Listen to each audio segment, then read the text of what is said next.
दोस्तों, हमारी ज़िंदगी में कभी कभी ऐसी मुश्किलें आ जाती है, ऐसी परिस्थितियां उत्पन्न हो जाती है जब हमें लगने लगता है कि सब कुछ गलत हो रहा है, सारी दुनिया हमारे खिलाफ ही खड़ी हो गई हो, सारी परेशानियां, सारी मुसीबतें एक के बाद एक हमारे पीछे ही पड़ गई हो।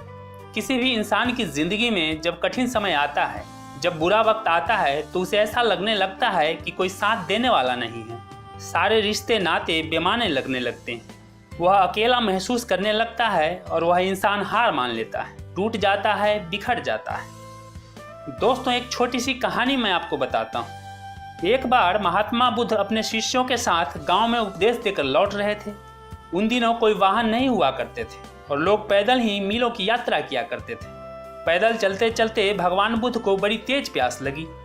उन्होंने अपने एक शिष्य को पानी लाने की आज्ञा दी। शिष्य पानी का पात्र लेकर पानी की खोज में निकल गया। घूमते घूमते उसे एक नदी दिखाई दी। नदी में बहुत सारे लोग कपड़े धो रहे थे और कुछ लोग नहा रहे थे, जिसके कारण नदी का पानी गंदा सा दिखाई दे रहा था। शिष्य को लगा कि गुरुजी के लिए ऐसा गंदा पानी ले जाना ठीक नहीं होगा। यह सोचकर वह वापस आ गया और भगवान बुद्ध को नदी का पानी पीने योग्य न होने के बारे में बताया। महात्मा बुद्ध को काफी प्यास लगी थी, इसलिए उन्होंने फिर से अपने दूसरे शिष्य को पानी लाने के लिए भेजा। कुछ देर के बाद वह शिष्य पानी लेकर लौट आया। तब महात्मा बुद्ध ने उस शिष्य से पूछा कि नदी का पानी तो गंदा था, फिर तुम साफ पानी कहाँ से लेकर आए? शिष्य बोला कि प्रभु, नदी का पानी वास्तव में गंदा था, लेकिन लोगों के जाने के बाद मैंने कुछ देर इंतजार किया और जब मिट्टी नीचे बैठ गई तो साफ पानी ऊपर आ गया।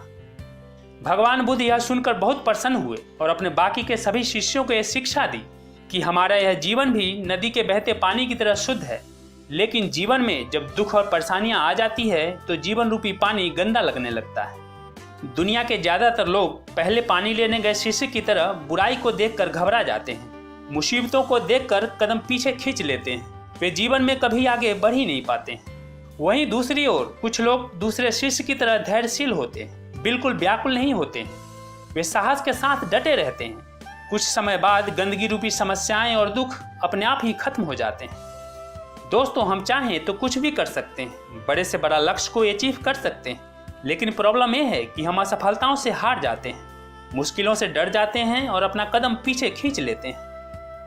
दोस्तों, 1958 में एपीजे अब्दुल कलाम जब मद्रास इंस्टीट्यूट ऑफ टेक्नोलॉजी से इंजीनियरिंग कंप्लीट किया था, तब वो एक पायलट बनना चाहते थे, क्योंकि बचपन से उनका ये सपना था। कलाम साहब को एयरफोर्स एकेडमी देहरादून में इंटरव्यू के लिए बुलाया गया। उनके अलावा 24 और उम्मीदवार को भी साक्षात्कार के लिए बुलाया गया था। उस साक्षात्कार में कलाम साहब को 9वां स्थान प्राप्त हुआ, लेकिन चुनाव सिर्फ 8 लोगों का होना था, इसीलिए अब्दुल कलाम का सिलेक्शन नहीं हो पाया और उनका पायलट बनने का सपना अधूरा रह गया। लेकिन उन्होंने हार नहीं मानी। इसके बाद उन्होंने रक्षा मंत्रालय के directorate of technical development and production में बतौर सीनियर साइंटिस्ट असिस्टेंट ज्वाइन किया और देश को परमाणु शक्ति बनाने का संकल्प लिया। अब्दुल कलाम ने अपनी लगन, मेहनत और परिश्रम से अपने देश को दुनिया के बड़े परमाणु शक्ति संपन्न देशों के समकक्ष लाकर खड़ा कर दिया। उनके द्वारा देश हित में दिए गए योगदान को देखते हुए देश की जनता ने उन्हें देश का 11वां राष्ट्रपति के रूप में चुना और फिर 74 वर्ष की उम्र में उन्होंने एज ए को पायलट फाइटर एयरक्राफ्ट Su-30 की शानदार उड़ान भरी और अपने बचपन के सपने को साकार किया।